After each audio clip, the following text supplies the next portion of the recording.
Welcome back to Inside the Nation podcast. I'm your host, Eric Thoreau, and then today I have a special guest with us, all the way from the Arizona's ninth man. I have John and Michelle Staples. Welcome aboard. Thank you, Eric. As you know, we're going to figure this out that John might be the silent one today, but that's all great because we're here, to talk about Michelle. And as you've noticed in the past, it's like the month and a half that Michelle is being one of the strongest fans out there, and no matter what team, that she's battling ovarian cancer. And so just tell us a little bit about what you're dealing with right now to start off with, and how's everything's going for you. Thank you, Eric, for your support, first of all. I appreciate it. No problem. Through all of this, back in March 31st, I was diagnosed. And 2 weeks ago, well, first of all, before that, I had surgery, completely removed all of the cancerous cells that they could visually see. And then 2 weeks ago, I started what I call cleansing treatments. Yeah. And those are going really well. I had a little setback last week, but I'm on medications to help with that, and so far no big side effects, which I'm really grateful for and thankful.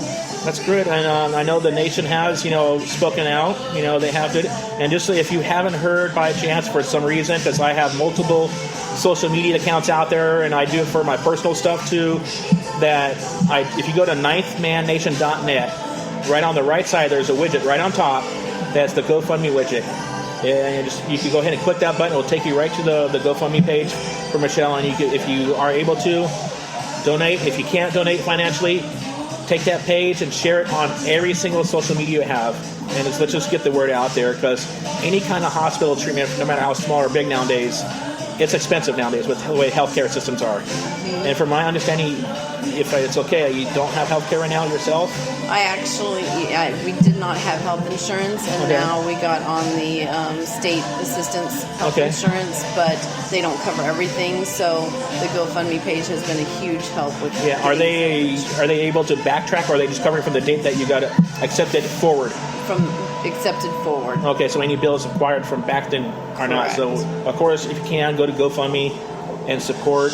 I'm sure do you guys have a PayPal account that we could do a donate through PayPal, and that can even help you out even more. Because I know GoFundMe has transaction fees, and we want like 100% of the fees to go to you guys. I think the PayPal account, they also have fees, so one account I think would be the best. So anything anybody's done, and if people can't help that way, the prayers have really helped. Yeah.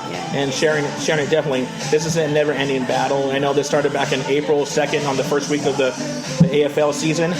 I'm going to keep it on the website until the end of the season, past the Arena Bowl. And we're going to just keep it going, because this is a fan thing. The fans from every single team, they need unite. I know we've gotten support from the LA Kiss and their fan base. Yes. We've gotten support, of course, from the Arizona Rattlers. Some of the SaberCat fans, even though we don't have a team this year, they still show support. This goes beyond, the teams that we root for and the rivals and all that stuff that have acquired over the years from the different teams. Even the Portland Steel have put it on their Facebook page and showed support, and they did a little blurb in the arena too. So it's any kind of help will be great. Now, to get back, if you don't know who Michelle and John are, you need to go back and check your AFL history, because you're not an AFL fan. So let's go back and see, how did you ever first get started just hearing that the AFL even existed? Our first game was in '97, the Arena Bowl, where the Rattlers beat the Iowa Barnstormers, and we were hooked from then on. That was Coach Guy in the background, if you heard that. So and from there you went to your first game and had to be an Arena Bowl title game. Correct. Just by chance that time when you got involved. Yes. And what was the fan experience there that you had then? Incredible. The arena was full of electricity. It was just fun, fast-paced, and anyone that goes to just one arena football game, you're hooked, and let alone an Arena Bowl. So. Yeah. And you didn't even hear about the AFL watching it via TV at all? No. Like on CNN or ESPN? We had no idea what we were going to. We actually went down there to get tickets, and they laughed at us at the ticket box. Yeah, as they're showing in the background, the number 2 play of the night right now on ESPN highlights. This is from last week's game, Arizona hosting LA Kiss. Of course, we're recording this in advance, so this just happened a few hours ago as we record this in advance for next week's broadcast. But So let's say if you were to see the game on TV, like you just saw the highlights there, do you think that would have brought interest into you to actually going to a game? I would say probably not then. It would now. But back then we were so hooked into the NFL. Michelle was a Kansas City Chiefs cheerleader, so our allegiance was to the NFL, and we liked all the teams there. And as soon as we went to an arena football game, we no longer followed the NFL. I like to hear that. Because The Cardinals, I'm going to tell you that. Because, I am about that same story, too. When they opened up Levi Stadium in Santa Clara, which is only like 5 minutes down the street from my house, of course, I would take VTA Light Rail for free to get to the game. I had season tickets for the first year. Wow. And my tickets, were $2,000 for the license and $850 for the seat. And I basically put $200 down, but I never paid again because I didn't want to go. I went to the first game, and it was a preseason game against the Chargers. I fell asleep.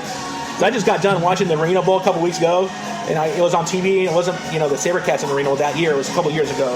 Right. And it was Arizona was actually. So I watched it on TV, and we had our own little viewing party to watch the Rattlers play. And I forget who they were hosting or playing against that year. It might have been Jacksonville or something like that, or Philly or something like that. And I just okay, I'm done with arena football.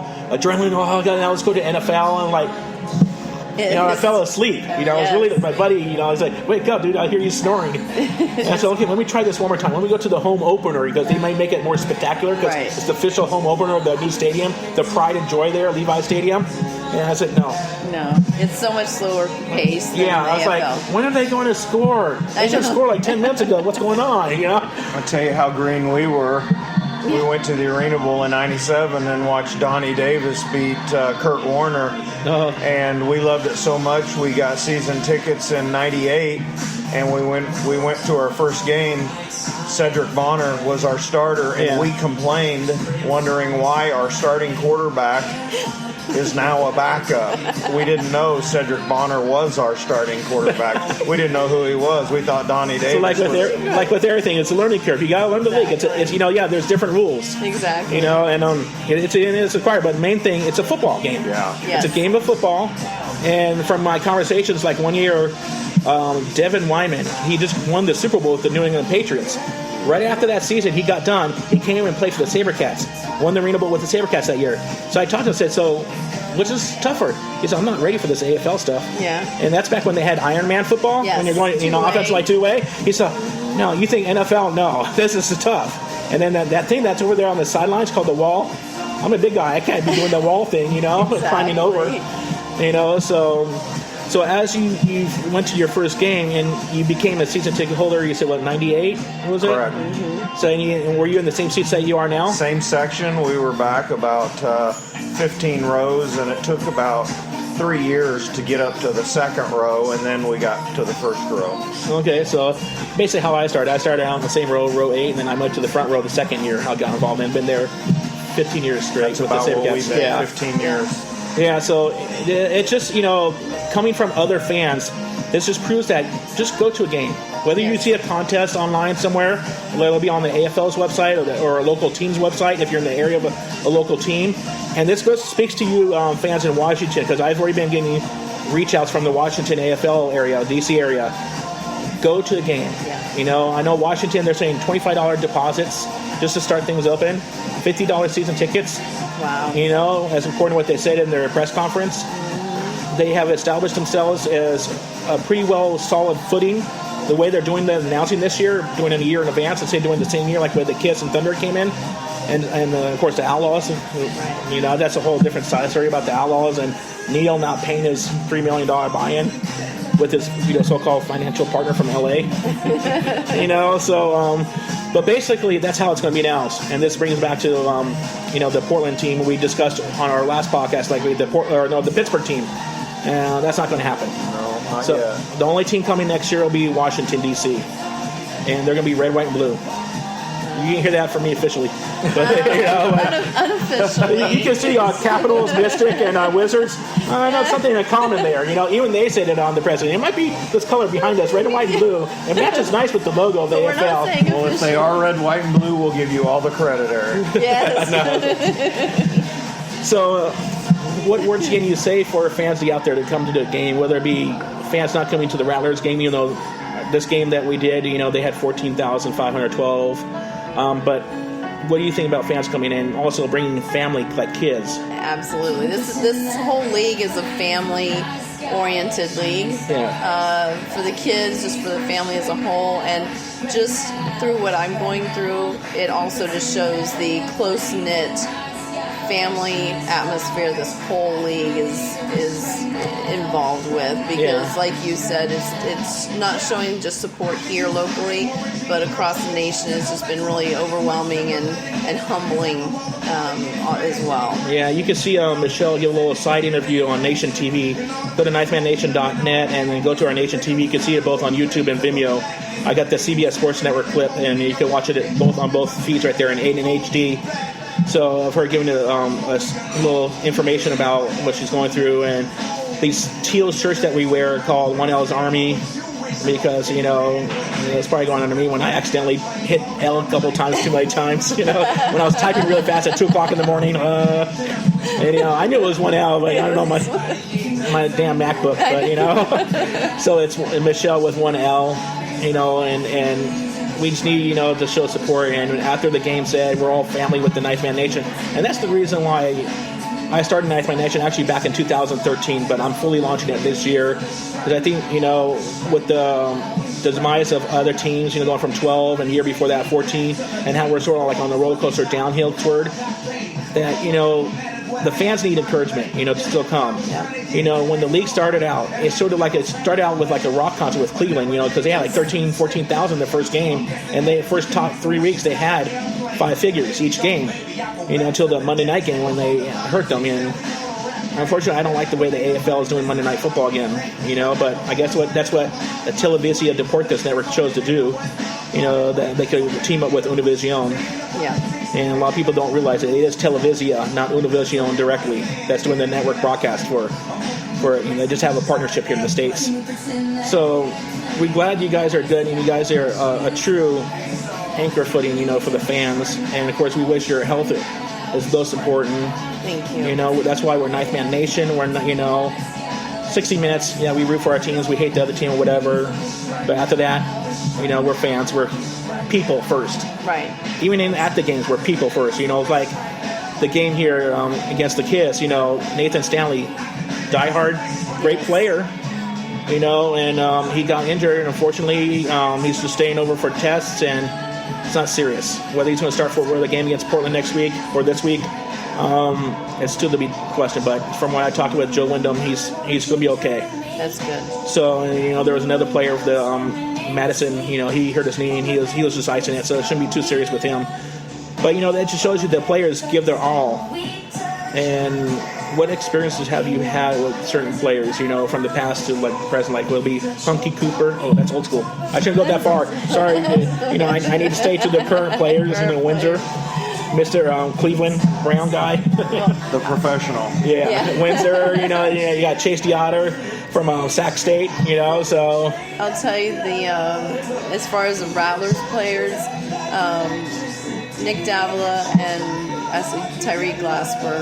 And Glasper has just been incredible. He's a class act. Both of them are class acts on and off the field. Very, very supportive, and you just couldn't ask for more from anyone else. Just the way they play their hearts out there, and when Glasper would look over at me and just point his finger to me and just say, "Hey, this is we're going to do this." And I've seen some of his postings on Facebook. Yeah, we're friends on Facebook. Very, very. And, instead with Cedric Bonner, I talked to him after the game in the home opener in LA against the Jacksonville Sharks, because he was doing the ESPN broadcast that week since Ari Wolf couldn't be there.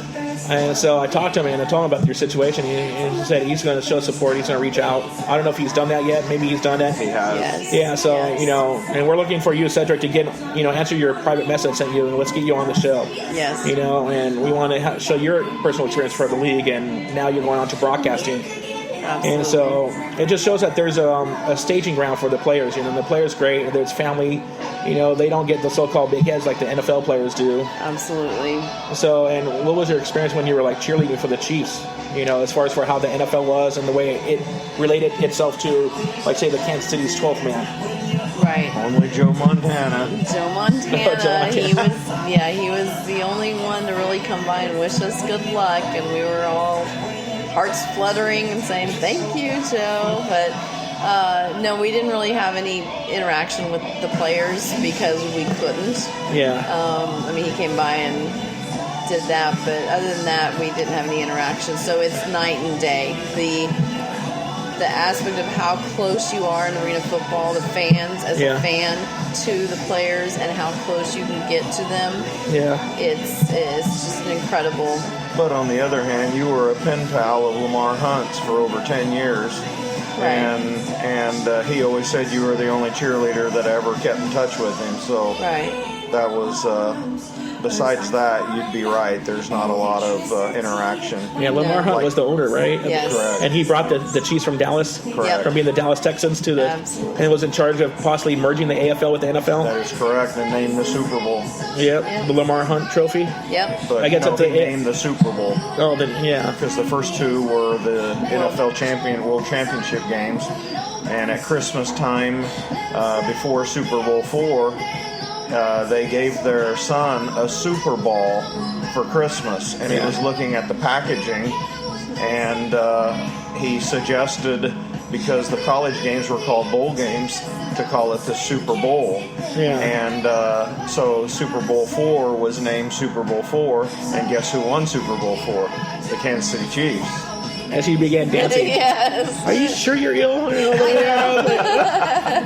You know, I was coming here to the game. You know, I saw pictures, you know, of what John posted and some what Michelle posted of during the treatment process. I'm like, there's got to be some kind of acting, you know, that she's going through. Because from my perspective, someone going through that kind of serious of a treatment, you know, you would think you would lose some color, but not unless you did some good makeup job, you know. I know. You know, you look good, but I'm glad it's doing that, and that you're not getting the worst end of it, you know. Which I'm is very blessed, and I'm very thankful that I haven't had any side effects, knock on wood. Yeah. And I think my 1L's Army prayer warriors are coming through for me, and I appreciate and love every one of them. So.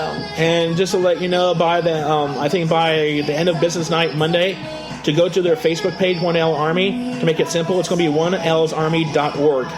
And I'll have the domain name up by the end of Monday, and it'll be forwarded to the Facebook page address. Just keep it simple. That's great. So I might even do it tonight when I get home. Or home, hotel. Home away from home. Yeah, home away from home. If anybody wants any proof that this league is the best sports league in the world, all they have to do is look at tonight's game.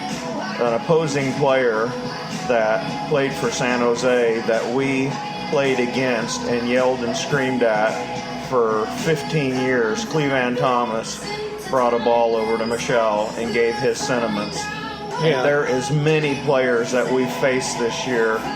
Jason Boltus, I can give a whole bunch of names of people that are following Michelle and keeping track of Michelle. And they all care about what's going on. And we've had Nick Davila drive out to the house. We've had Marquise Floyd drive out to the house.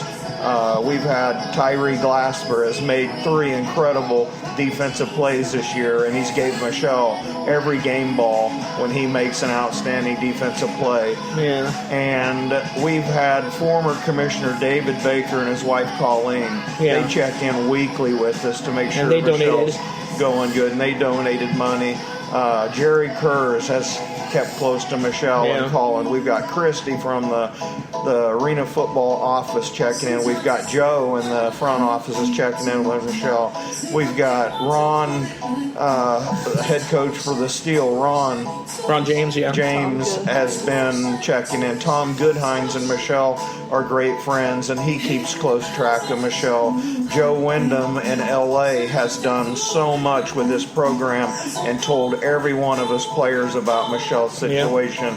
The Rattlers have done their share of things for Michelle, and there's been about no less than a dozen AFL referees that have dove in and sent Michelle messages. She's heard from 3/4 of the coaches in the league, and I can just go on and on and on. It just doesn't stop. It just shows to prove that the players have a true love for the passion for not only the game, that they could possibly die for, because there was a player who died on the field years ago, Al Lucas, Right. from the LA Avengers. And it just shows that these players give their hearts not only to the game that they love, and they know they don't make that much money. They don't make $1,000 a week, and they still show the appreciation for the fans, because they know if it wasn't for the fans, not even if there was just one fan in the seat to show up and then show their support for that team, for what they go through, for the players to give their effort, the fans show their thanks by showing up to the game and rooting for their home team, or even going on the road and rooting for the team while they're on the road. It just shows that this is actual family. It is. They take care of their own. There's The no Arena doubt Family about it. League. Instead of Arena Football League, they should be called the Arena Family League. Absolutely. We've joked around saying all fun league as compared to the no fun league, if you know what the NFL, no fun league. But this is now, which would be no family league, but now this is the all family league with the AFL. And I know Michelle can't say anything. She's getting emotional with now. If I was live streaming this, so you would see this. So, but we thank you, for your time, after the game, and we apologize for the music in the background. We're at the hangout for Arizona's ninth man after the game. If you are an Arizona Rattler fan, or a visiting fan, or just an arena football fan, just coming to check out the game for one night, whatever reason, for the Rattlers, come and meet the players, some of the fans, the dance team, coaches, whatever. And they hang out at Dan Marley's Grill, called Marley's Grill, which is just past that parking lot that's on the side behind, the Hard Rock Cafe on Marley's, on 2nd and Washington in downtown Phoenix. So come here and check it out. It's a great thing. The Arena Fan is the only league in all of professional sports, at least in the United States, that has their own fan bill of rights. And part of that bill of rights is to spend between either 20 to 30 minutes on, whether it be on the field or at the dasher boards, whatever, depending on the arena, to sign autographs, take pictures, and it's just a great experience. No other league takes time to do that. And there's no corporate. They don't charge you, I'm going to take a picture, give me $30 for that picture. Yep. It's not like that. This is all family related, and this is fun. And they know from the point that the fans, if it wasn't for the fans showing up, there were no sponsorships. And even though financially teams make more money from sponsorships, sponsors will not be there if they don't see the seats being filled. And we want to get this going. So this is a precursor for welcoming the Washington team. You'll get to experience this next year, and it'll come faster than you'll think.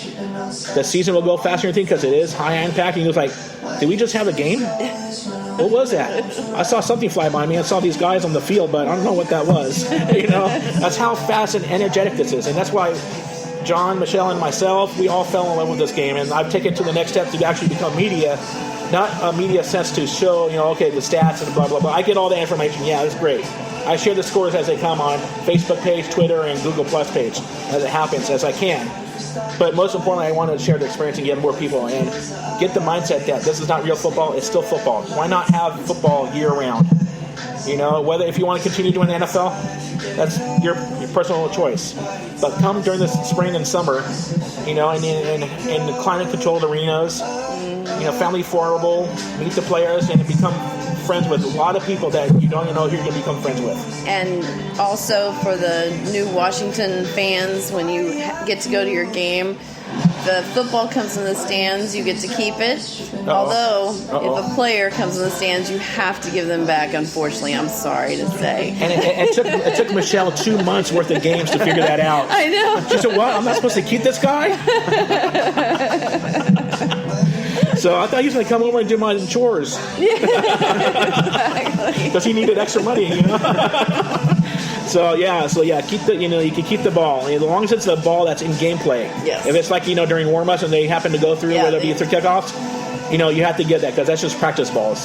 So, but yeah, get those tickets, fill the arena, go to the games. I know there's some other indoor leagues that are in your general area out there in New Jersey and Washington and all that area. You could go to get your taste buds wet and go to one of their games, but it's not the same. Mm-hmm. Those other IFL indoor games, there's people that call those things arena games, but arena football is trademarked by the Arena Football League. So you have to have the nets on the side of the goalpost. You can't just have the goalpost and call it arena, because it plays in a so-called indoor facility. Like in Vincent, that's not an arena. So go in and get your cheap tickets, whether or how. I'm sure Ted Leonsis will have some kind of promotional his first couple of years just to get people going. But he's going to be there, for a long haul. He's there for long haul. LA Kiss there for a long haul. In Philadelphia, they got don't know, 10,000 owners. But the fact that they're bringing in former NFL players from the Saints to come up north cross country to show ownership not only in the AFL or the Philadelphia Soul, but that's also participating in the league if you're part ownership. So that means they're showing even former head coach of the Chiefs. Schottenheimer? No, he also coached the Rams with Kurt Warner, and he coached Eagles. Dick Vermeil. Yeah, Dick Vermeil. He's now part with the Soul now. Oh, really? So it just shows that the NFL players, they know about the league. Mm-hmm. So if they know about the league, their voice can be just as strong, to help promote. We need to get the fans to show up. Yep. And in this last game, the last week that we were at LA Kiss, Arizona, they had 14,500 strong. That arena almost looked full. There was only a small little patch of a second level that was empty. Yeah. But the sidelines were filled for what I could see from my vantage point. So, just think of the names that have been in the league so far: Mike Ditka, John Elway. Yep. Lynn Swan. Art Blank. He owned the Falcons. Blank. Been a lot of really big NFL names that have won Jerry a Jones. piece of the pie. Yeah, Jerry Jones. So Mike Ditka came back after the hiatus in 2009. Yeah. Unfortunately, for whatever reason, he had differences of opinion for that ownership group, and he didn't continue. But you got Ron Jaworski, who's been in it since 2004, and he's still in it, and he's still pushing the hell out of it. Lynn Swan? Lynn Swan was Power for a while. It wasn't his choice to leave the Power or Tribe Media, that also was part owner of the group.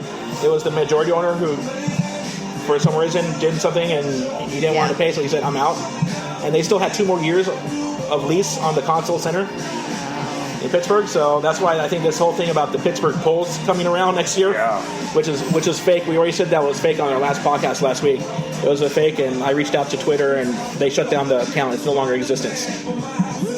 So, and usually when you quit Twitter, it takes like 14 days to clear off, but it's gone. You can't find the handle anymore. It's gone. It doesn't exist. Whether it be AFL Pittsburgh or Pittsburgh AFL, gone. I don't think our owners and the commissioner gets enough credit for the league running year after year, and I think next year is going to be even better. Yeah. And like a lot of naysayers, just take it 1 year at a time. Yep. You don't build a bridge overnight. No. You got to do its testing. There's going to be losses and gains, and everything, especially with the commissioner coming in from outside the sports industry. But he's trying to run this as a business the way it should have been. And, so he's getting there. He's got the right foot with New Era with the hats, Under Armour with the jerseys, Geico. I don't really know about the 15% logo on the field. That looks, I'll take the blue zone, between 10 and 15-yard line. That's fine. The 15% mark. I have Geico insurance, and I'm talking about my own insurance company, So, but, Geico, you got Televisia and Univision as a broadcast, and there's rumors of teams coming back for 2018, Sacramento, Toronto, so, and 2 Mexico City teams, are Mexico City and Monterrey, which is going to be owned by the networks. But let's get a solid footing here in the States first before we go. I know China starts the end of this year. I know one of the Rattlers coaches, it was Christian Wise. He goes out there at the end of the year from Portland. He goes straight out to Shanghai and plays for them. Wow. And I don't know if you catched the 50-yard dash video that he was in. Yeah, with Alvin Ray Jackson from the Sharks. Oh, yeah. So it's like a 16-minute short film. Wow. I have it on the Ninth Man Nation site, so you could check it out. I'm going to try to get Christian Wise on here, and we're going to talk about that, too. That's a good piece to promote. We just got to get some teams in some of those cities with other good fans. The SaberCats fans, the Rush fans. Yep. I can go on. The Power fans. There's just a lot of good fans around the country. Kansas City Command had pretty good fans. Yeah. Yes. And the Sprint Center in there, they need some kind of tenant there, not just NCAA. Right. Exactly. Actually, we traveled to just about every stadium. That's one of the nicest facilities in Kansas City. Yeah. And, bring back the New Orleans Voodoo. Oh, yeah. But it was, misunderstanding on the whole issue with the Voodoo and some of the other teams like the Georgia Force, that when the season came back, they invited like around 5 or 6 AF2 teams.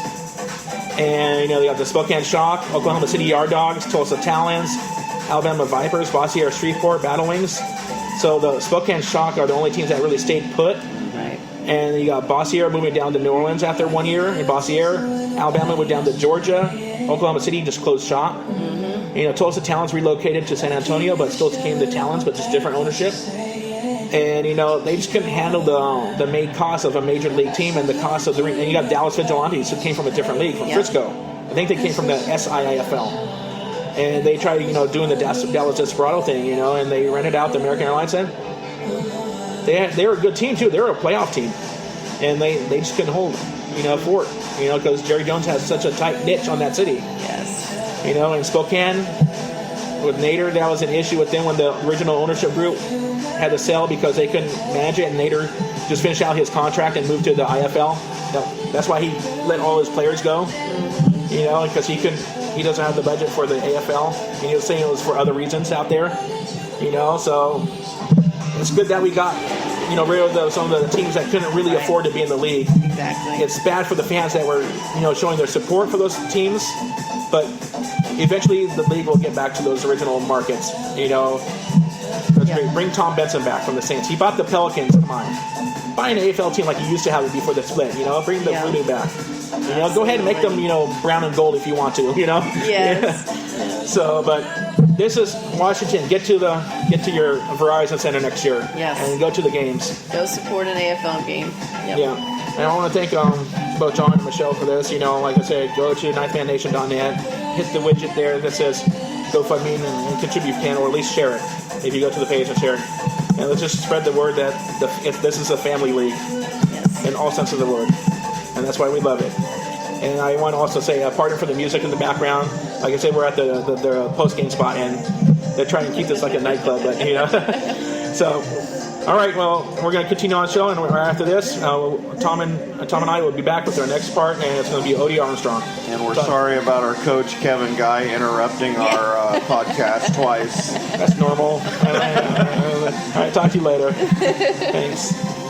Okay, welcome back to Inside the Nation podcast. I'm your host, Eric Thoreau. Tom Jones. And basically here we have Odie Armstrong, formerly of the SaberCats, Rattlers, Talons, and Predators. So we want to welcome you, first of all, to the show, and thank you for taking your Friday afternoon available with us. 3 days. Thank you guys for having me. 3 days. And if you don't know, if people in the Arena Football League don't know who Odie Armstrong, just look at the touchdown celebration and see he's Superman. Even though there's other players now trying to claim Superman because he's not on the field right now. So, what can you have, man? Everybody likes their DC comic heroes, I don't know. I seen a couple of people trying to do the Odie there in the end zone. I see them. I see them. We're not going to give those Jacksonville Shark people names, That's right. What do they got? Like, they got Superman, they got, Spider-Man there, too, and they got some other comic hero there, too. Man, I think they got like a lot of them. Yeah, they're trying to capitalize off of that. Right. Yeah. So basically, we want to say, how did you first hear of the Arena Football League even existing, and how did you decide to possibly even get involved? Well, coming out of college, my senior year, I had these arena teams contacting me a lot, and of course, coming out of college, that's not the first thing you're thinking about, is arena football. You're thinking, obviously, higher like the NFL. And I had one of my good friends that went to college, same college I went to. He's a Hall of Famer, I think, right now, Al Hunt.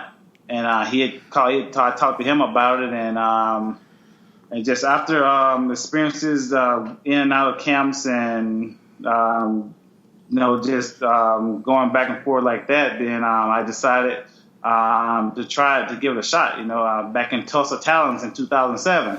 And that was Arena 2. That was back when Arena 2 was going on. Yeah. And of course, then, the pay was, we're talking $200, $250 if you won. And so I knew that was something that at the time I was like, man, I'm going to try and get film and get up out of here.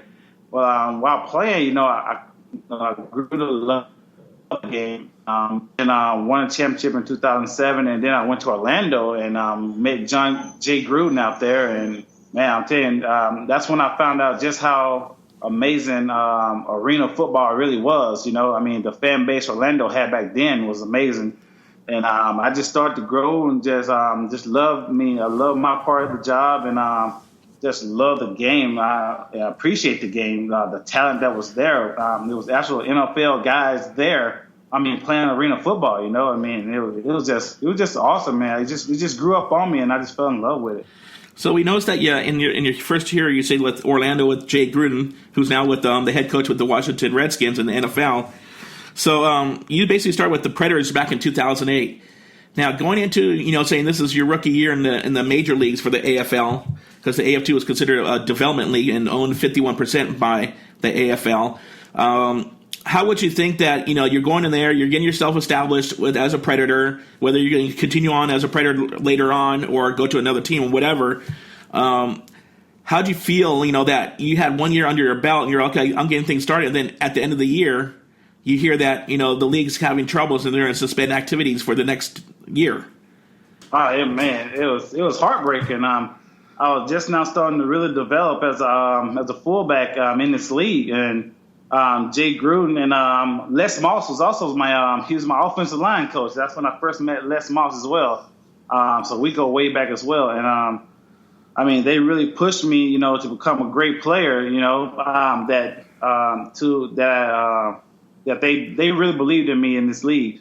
And by the time I grew into what I thought was a good player in Orlando, getting ready to settle down, and sign a multiple contract after and stuff, in Orlando. And next thing you know, we getting all these press conferences talking about the league's going to fold. And back at the time, we had just got a new owner as well in Orlando. Yeah. And he came from Arizona, actually. He called us in. He called me, Kenny McIntyre, and Marlon Moore called us all in. He was like, guys, it was funny. He was like, guys, would I buy a team knowing that they're going to fold? And so he sold us. We're like, yeah, that makes sense, And then the next thing maybe a couple weeks later, and they're telling us that we only have so much amount of time, to move out and all this. And, man, it was really heartbreaking because I had just signed a multi-year contract. And back then, if you signed a multi-year contract, I mean, you had a really good paycheck coming. So yeah. It was very disappointing. It was very disappointing that they were going to fold. Yeah, and also going to Orlando Predators. I mean, we've been a fan of the league since the 90s. And Orlando was like, that was a class act back then. And, of course, then eventually you'd be in the Arizona Rattlers, and then you'd be in the SaberCats. So you're just going from class to class act to class act. So, I'm sure you feel fortunate to be in some of the, biggest arena league teams and the most professional, the most successful ones in there. But, going after the Orlando Predators and all that, you went to the Redwoods? Yes. I went to the UFL. They started up a new league, United Football League, and I got drafted. It was funny how they did the draft. They did the draft. They did it online, and so wow. So all night long, I'm sitting here watching the computer all night long, and then my name finally came across. I got drafted by Sacramento by Danny Green. Oh. That was awesome. Yeah. They actually started their team here in San Francisco, California Redwoods. Yeah, that's where I was. Yeah. Yeah, and then they moved up to Sacramento, became like the Mountain Lions or something like that, because there was no, they couldn't afford the cost. And then eventually, of course, any league that comes up and tries to start by the big old giant NFL, they're not going to really be that successful. But I noticed that you played a year in Tulsa at the convention center there, and then when they try to transition to the bank arena out there that's in Tulsa for that 1 year. And I noticed that you also teamed up with another former SaberCat from back in the day. It was Steve Watson. So how was your experience there in Tulsa, and with the fans there in Tulsa, and then with another great player in the league too? Like I said, I first went to Tulsa in the developmental league, in Arena of Two, and then to go back, in 2010. Man, it was awesome. I mean, it was awesome. They welcomed me back with open arms. They were happy to see me, fans, and even old teammates that I played with. And then to come across a player, I kept hearing about him because I remember playing with him against him in 2008. They were like, Steve Watson. I'm like, man, that sounds familiar. Then I had to go back and look at a couple of films. Like, oh, okay, I remember this guy. And man, he taught me a lot as well at the MAC linebacker. You know, like what to expect from a defense and what they're trying to do. You know, what they're trying to do against me as a fullback. And he really taught me a lot of things. And just being in Tulsa, I mean, it was great being back in Tulsa. It's a great fan base as well.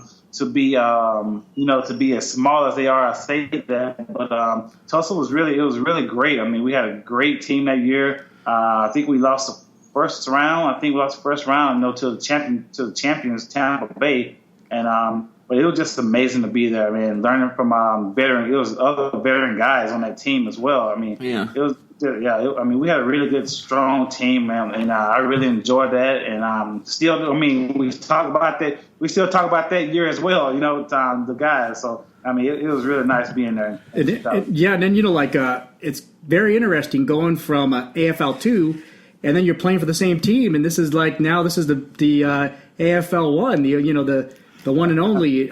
Did you see a big difference going? No, absolutely. I saw a big difference in not only skill-wise from players, but in talent, but also the fans. Like the fans, oh, we're something big now. I think I need to go check that out. And fans start buying in as well. And I mean, but Tulsa was always a first-class organization. And like I said, it was a ton of talent on that team. I mean, Donovan Morgan. I mean, you got Terrence Carter. I mean, I can name so many great guys that was on that team. I mean, that went on to other teams and still be dominant players. I mean, it's just amazing how Tulsa was that stacked, you know, that year.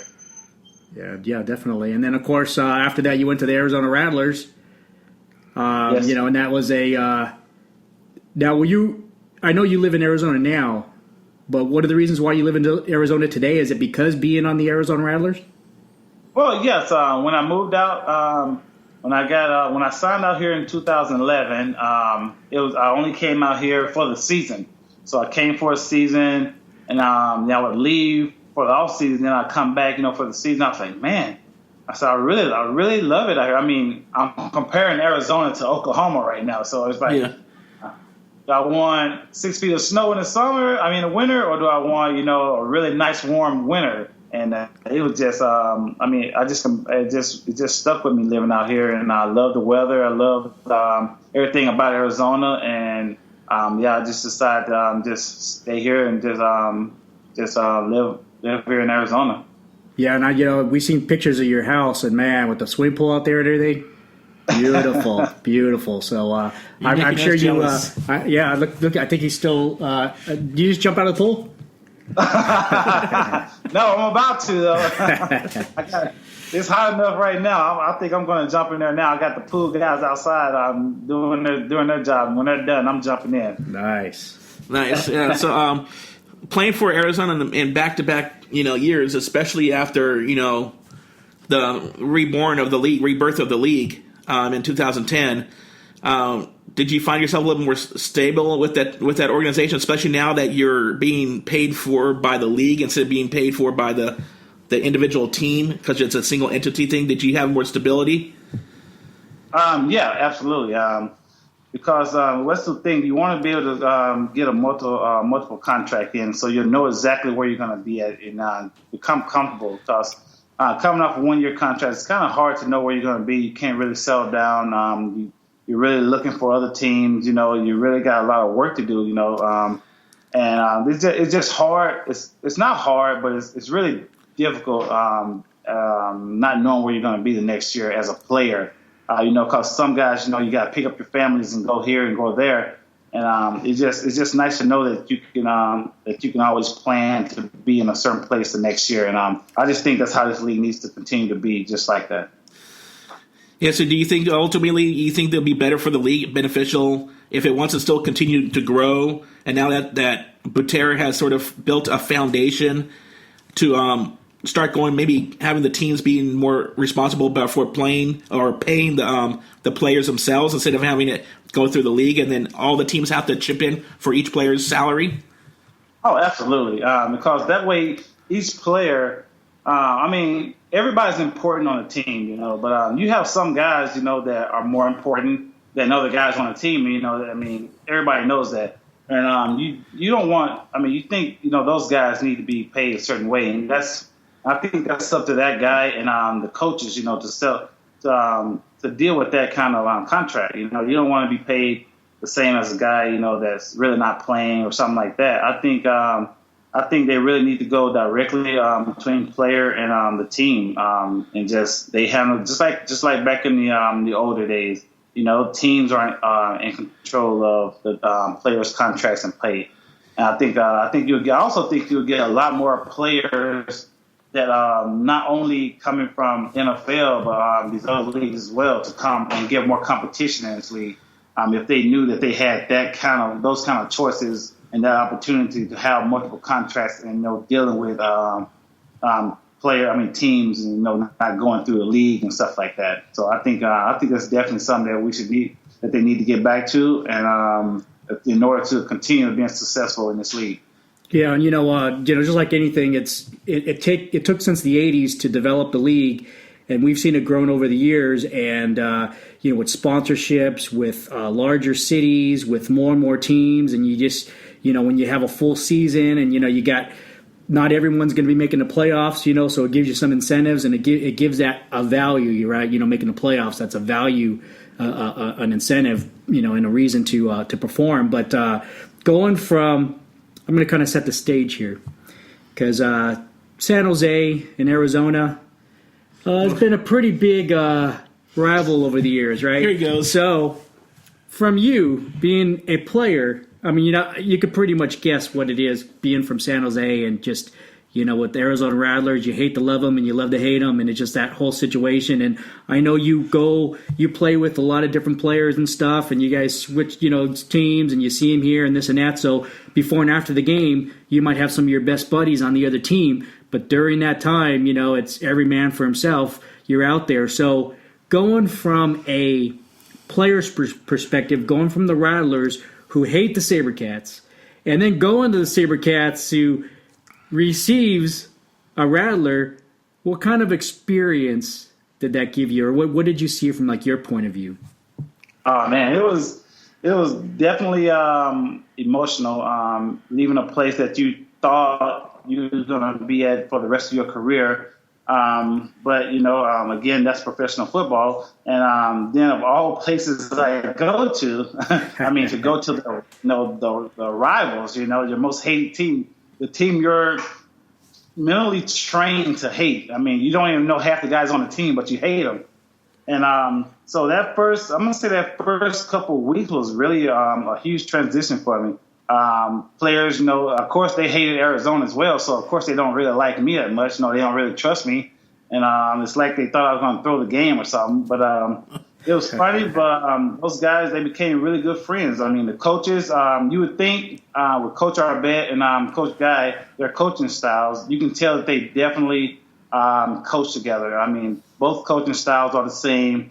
They're both intense. They're both they don't hold anything back if they have anything to say, and they both don't take any unnecessary actions. And but team wise, it was definitely tough at first, but the guys eventually welcomed me in, and they welcomed me as a team, just like anybody else. They welcomed me in, and the first year we did pretty good, and but they talked me into coming back again, and the second year, that's when we really exploded as a team overall. But I think Arizona began to hate me, the front office wise, because I went there, But, it is what it is. It's professional football, and I understand that, but I don't really think they understood that. But I'm okay with how things went down, and I'm happy with where I am. And, of course, it kind of worked out for you because, then you have to find new fingers to put rings on and everything. So there's nothing wrong with that. But, I could just imagine going from, one team to the next, the hated rivalry. I could see, if we had SaberCat gear on and we've been in San Jose, and all of a sudden we're sitting in the stands and we're looking around and we're starting to have to wear snakes on our head or something, I bet it was just pretty, surreal. But as far as from a player's perspective, being on the field, having a championship with Arizona, and then coming back, I don't know if you had some reserves coming back this past year for the SaberCats, but from the beginning of the season, did you feel that the SaberCats organization, that there was something special here? Is it that possible to where you really know you know in the beginning saying, hey, you know what? We have something special here. Oh, absolutely. I even said that I was even asked the same question on one of the SaberCats interviews that I did. They were asking me about the team this year and the organization compared to previous years in Arizona. And I said it then. I said with what we have and if everybody buy in to what's going on, what coach is telling us and how to do things, I said it that day. I still remember that we will be a very, very good team.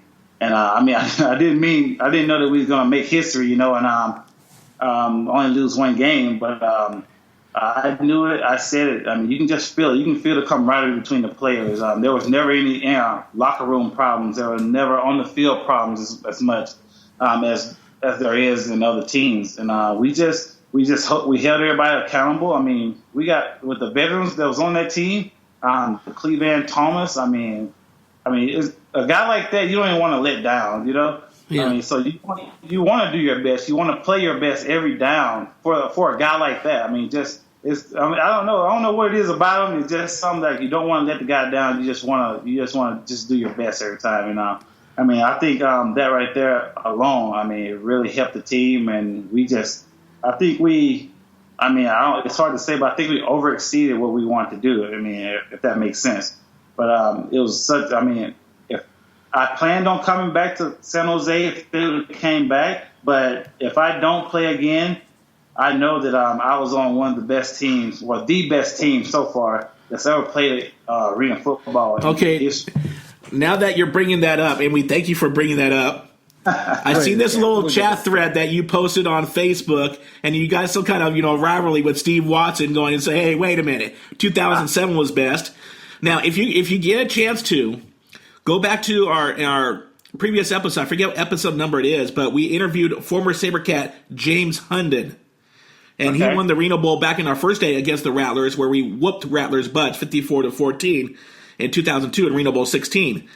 He said that was the Reno Bowl, but he also came down and said, well, even between the 2002, 2004 seasons, the 2007 season, and this year, you can't really compare because the way the rules of the games have changed over the years, so there should be more equivalent to saying they're the best team ever for that year, and based on that rule set.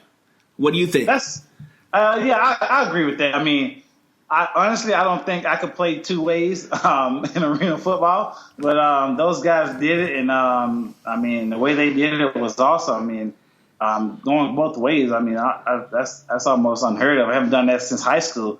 But you're right. That's definitely something to one of the big discussions that we had as well. And I love messing with Steve Watson and Ben Nelson and James Rowe and all those guys, telling them that we were the best SaberCats team to ever play. And they did have a really great team as well. But but to lose one game, I think that's pretty impressive though. So yeah. You bring up the fact that you don't appreciate going. Well, I have here that you have throughout your career in the AFL 51 total sacks or tackles and 25 assists. So you did, for what times you did have to go and play on the D side, you did pretty decent. I'm sure people saw that number 32 and say, wait a second, if he's going to be that hard of a player on the O team, I wonder how he's going to be on the D team. So well, Jay Gruden, he felt that if you could play, if you were going to play in the game, if he needed you on special teams, you were definitely going to play special teams. So I definitely played special teams. And, did pretty good back when I was a little faster than I am now. But that was a long time ago, though. Yeah, we're going to see you back on the uniform in the 50-yard war, or what's going on? Right now, that's up in the air right now. I know there's some good teams out there right now in the league, and my heart is still in the league. I don't want to make any kind of crazy decisions right now, but I definitely haven't ruled it out. So who knows? You may see me out there. So, you have a unique perspective, winning the Arena Bowl twice with Arizona, and all the accolades and all the feelings, and probably especially your first one, with them. But then in the championship game this year, just going out in that smaller setting, a smaller arena, and kind of feeling that much more even closer to the fans and kind of familiar ground and stuff. What was it like to come out in the field knowing that the last time you were in this position, one step away from the Arena Bowl, you were against your old team? Well, give us kind of a perspective from you, what you were thinking. Okay, well, when we first arrived to Stockton, I've never been there, and I've heard things about it. He was telling me, and when we got there, walking around the arena that week, and we was like, man, this is the fans are really going to be on top of us this week, and so I remember walking in for warm-ups in the game. It slowly started letting people in, and like when the crowd started piling in, we were like, man, this may be louder than our own arena back in San Jose. And it was just, the crowd was amazing. You couldn't hear, I could hardly hear Eric's snap count at times. Wow. It was unbelievable. And when we made a big play or something, it was like, you would have thought it was 20,000+ people in there. How loud the arena was. It was definitely championship caliber football. It was amazing. And not only to be there, but to play against, like you said, my former team. Arizona, who really the biggest rivalry ever. And like you said earlier, most people think, okay, this is pretty much the Arena Bowl when you're playing against Arizona in the semifinals, because that's how it's been for the last few years. And winning that game, I think maybe I don't think we wasn't even worried about the championship game necessarily. We was like, okay, we get past this game, and when we won that game, it was the way we felt. It's hard to explain. It was unreal. I remember my first championship as well, and I remember it just like it was yesterday too. But this past one we won, I think it's definitely the best one I've ever won, and the way we did it, the team I did it with, and how we won it, and who we beat to get there it's the perfect ending to a story, actually. To a career, and if I could do it all over again with those guys, man, I'd do it again. I don't regret anything being on the field with those guys. I feel I gave those guys everything I had, and it showed out on the field. And holding that trophy up at the end was, wow. Just thinking about it right now gives me chills. That's how much it means to me. Did you guys know? Did you guys feel like even though playing the Sharks, the Sharks were putting up a fight, did you feel like you guys would adjust during halftime and you guys were going to turn it on and you were kind of waiting just to give that whole half a football game worth of effort, just leave no prisoners on the field? Did you feel like you guys had it even though it was close at halftime?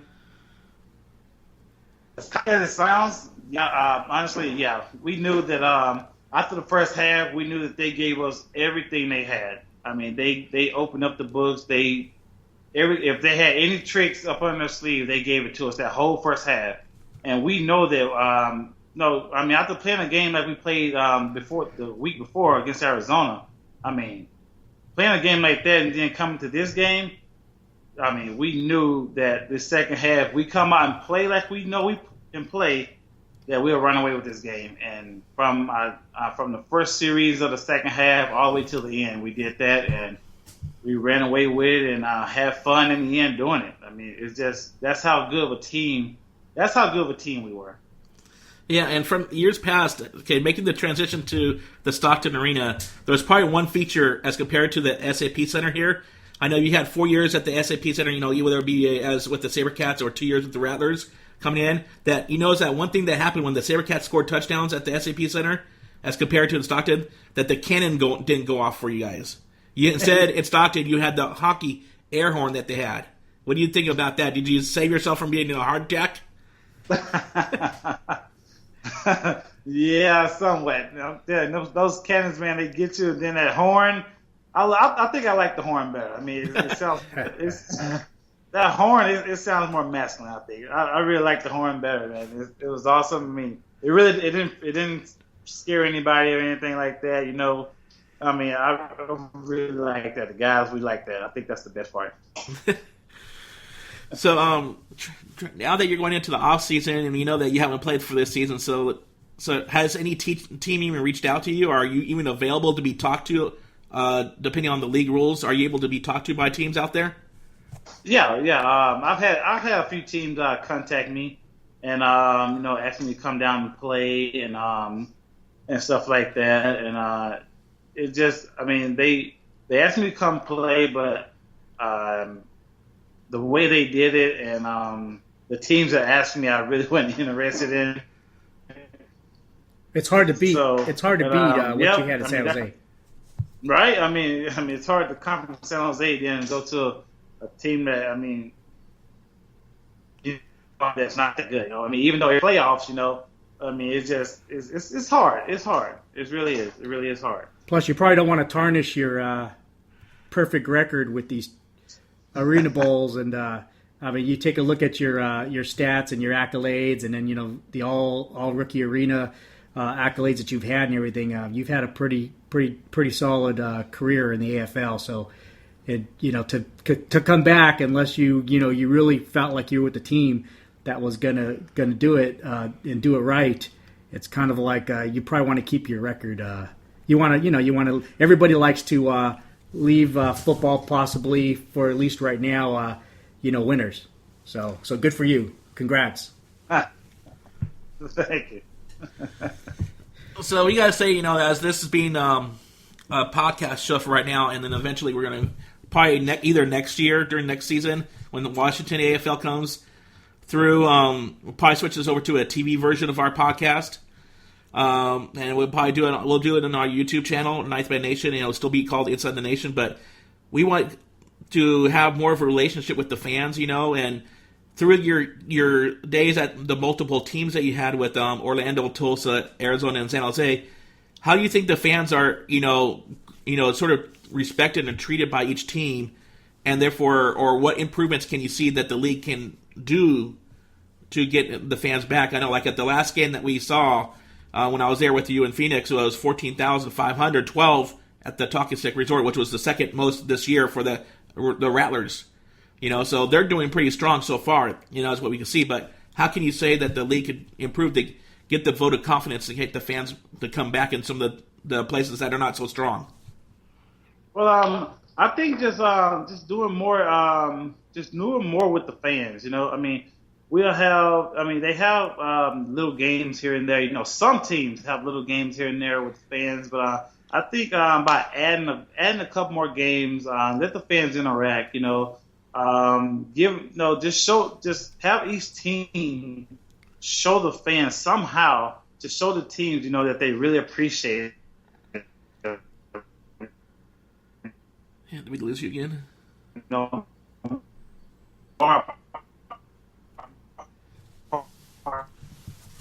Did we lose you again?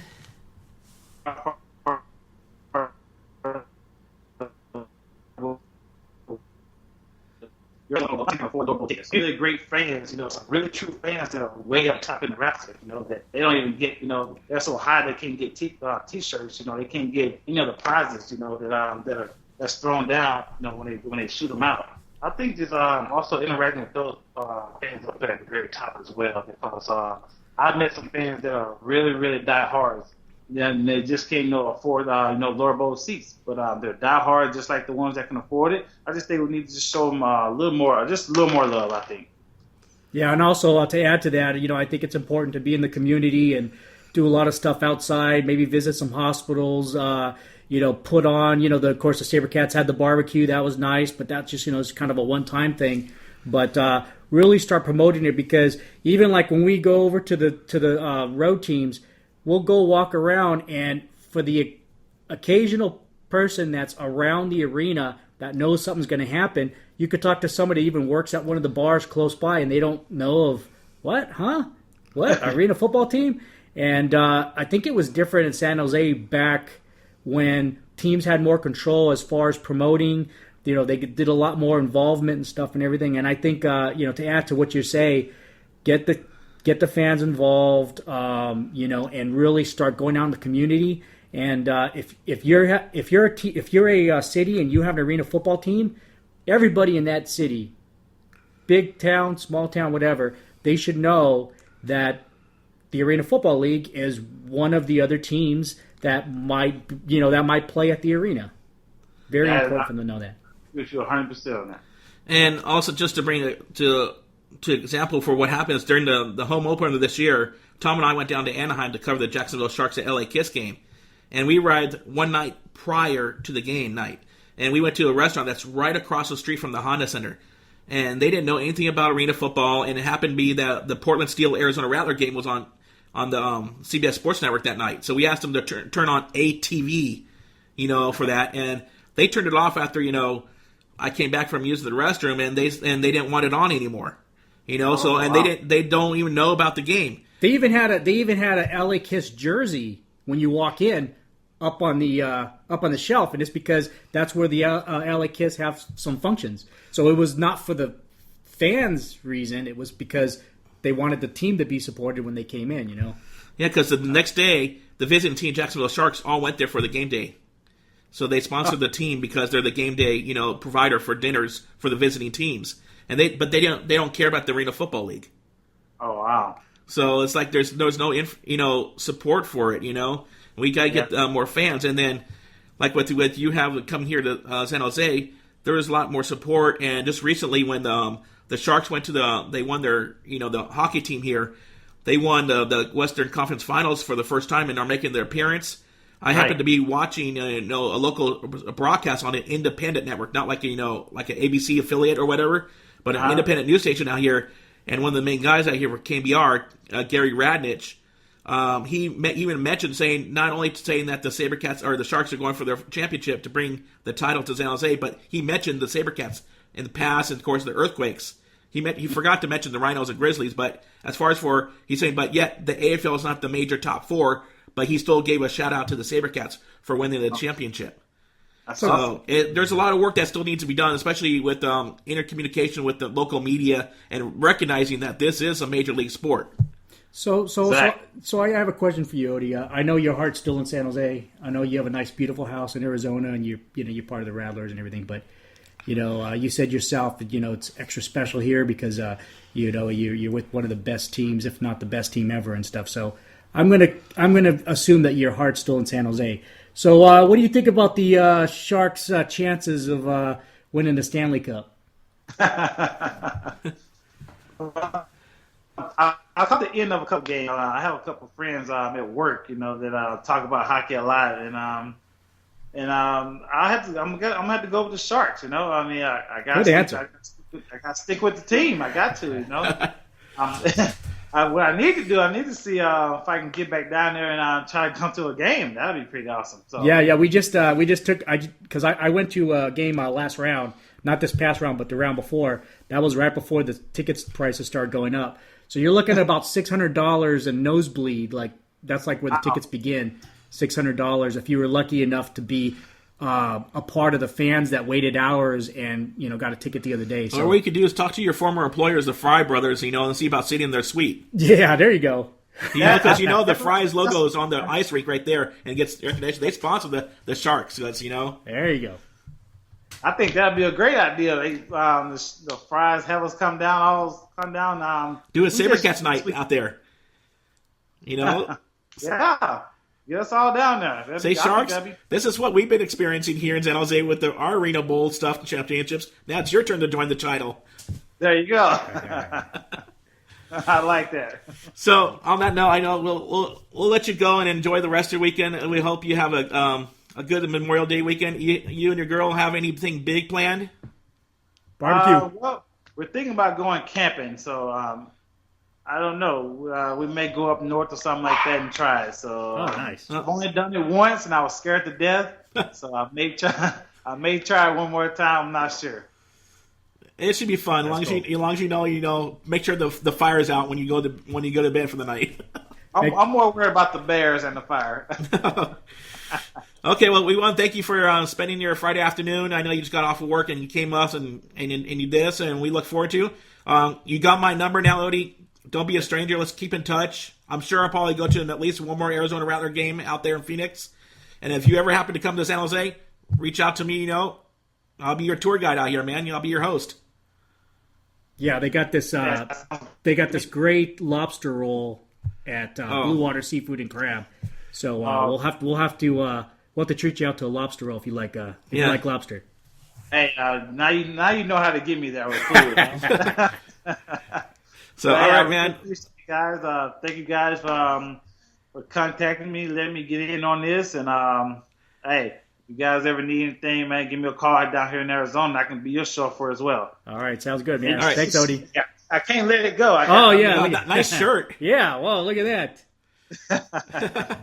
All right, they don't like it much in Arizona, but I mean, hey, they got to. Yeah, and you're still supporting Arizona's Rattler games, because you're going there. Yeah, I go there. I mean, I got a whole bunch of teammates on there, So yeah, I go down there and support those guys. Yeah. Plus, maybe they might sneak you into the locker one of these days, throw a uniform on you, and put somebody else's name, and you can make miracles happen again. I don't know. It had to be a really short miracle. I'll tell you that. All right, Odie, we'll let you have a good weekend, man, and tell something hi for me.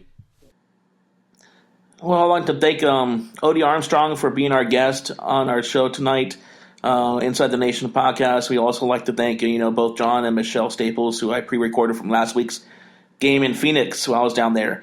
So this has been your episode 12 of Inside the Nation podcast, and keep a lock, and be sure to subscribe to us on SoundCloud and also on iTunes. And there's other formats that you can get. And just log on to ninthmannation.net for all of your arena football news and information. And we'll see you next time, or talk to you next time on Inside the Nation. Take care.